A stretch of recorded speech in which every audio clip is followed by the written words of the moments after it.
This is a short video showing how I have applied static grass and developed the scenery. My track is based on a 4 or 5 millimeter thick cork layer, and hence you get nasty edges. So I've been using sculptor mould, applied with a little bit of sprue and gently pushed into place to even up the edges. Once the sculptor mould has dried, then it is time to apply paint.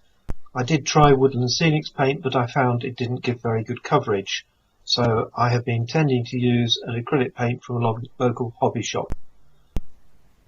Once that's painted and dried, I'm ready to apply the static grass.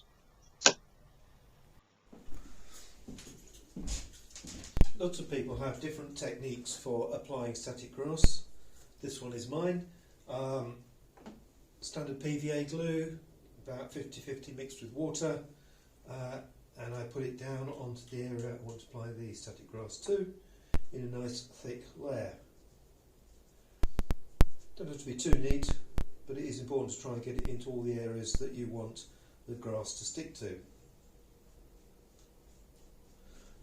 I typically do quite a large area, about 6 inches by 4 inches at the time. I will do a smaller area just to show how I do it. So applying the glue quite liberally. Often find that it will soak in or dry, so it's well worth going over and doing a second coat just to make sure there is plenty for the static grass to stick to. Okay, so there we go. So already it's begun to soak in. This area here has got a cork base, so there is some, it's quite porous. So just putting an extra layer of glue just to make sure there is plenty of stickiness. Is that a good word? I don't know. For it to go to. Okay, right around the edge.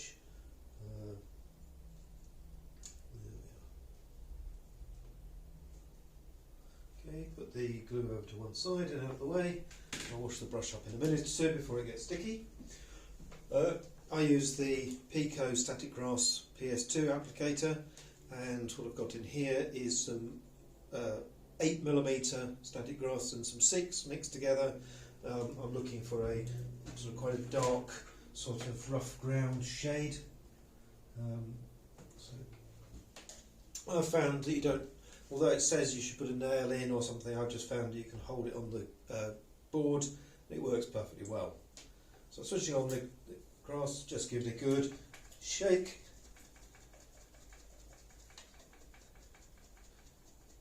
Because I've just refilled it, it does take a little while just to start coming out. But we're beginning now to get coverage, just go over it several times. Just make sure that you are getting a good thick layer of the static grass. Remember, of course, that you can vacuum it up with a small vacuum cleaner, which I'll show you in a bit. And having done that, you can then recycle your grass back into the applicator. Always find it a little bit tricky getting it just down the edge. You'll end up with quite a bit on the floor, but never mind. So there we go. That's just covered. Okay. So that's our static grass applied. As I say, normally I would have probably done an area down as far as the buffer stops here, all in one go, but that was just a small sample to let you see how it's done.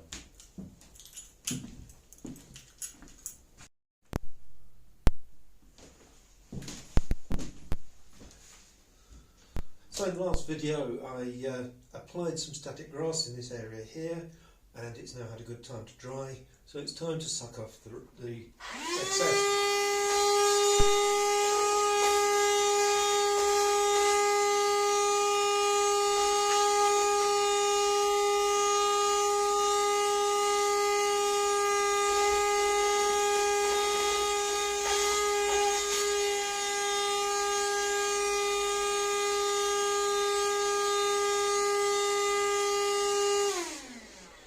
I found a small battery powered vacuum cleaner is the best way to collect in the excess, and it gets kept in there and I can recycle that.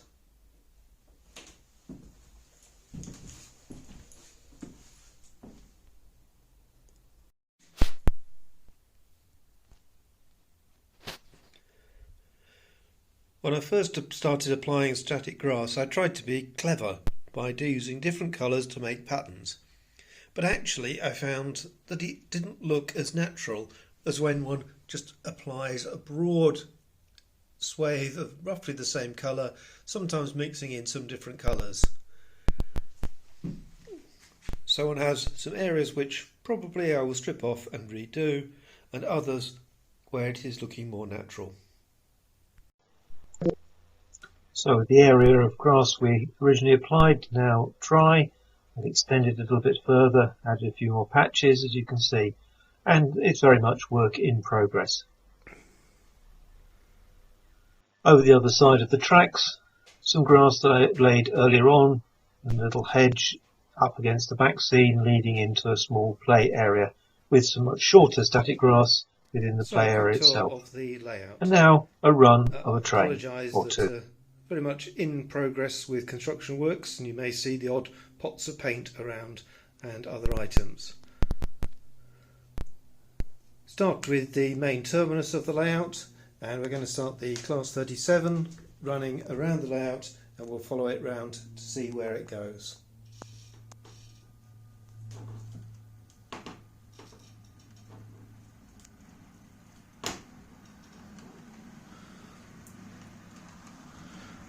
So leaving the terminus, there are two alternative routes. One goes up and the other goes down. And in this case, our class 37 is going to be heading up the bank and into an intermediate station. Intermediate station is currently being used for painting the people to go around the railway, hence the pots of paint, but it has a small shunting yard associated with it. From the middle station, the line curves round the other side of the shed and then begins to dive down to the lower level.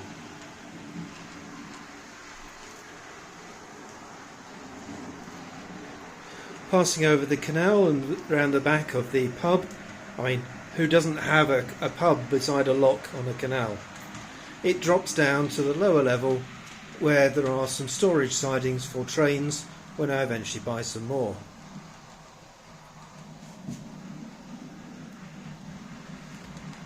Passing under the middle station, the line continues to drop, descending to the underneath the main terminus.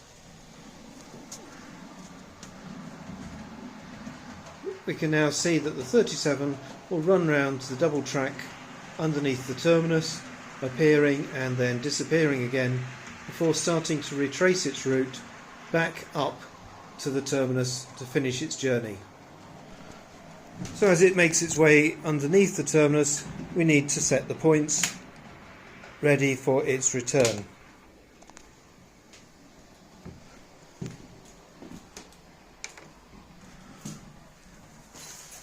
There are some lights underneath so that one can see what is in the sidings. Our class 37 progressing round the railway.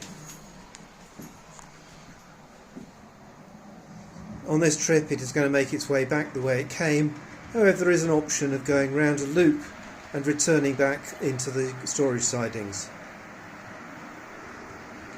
You can see the single track loop on the outside.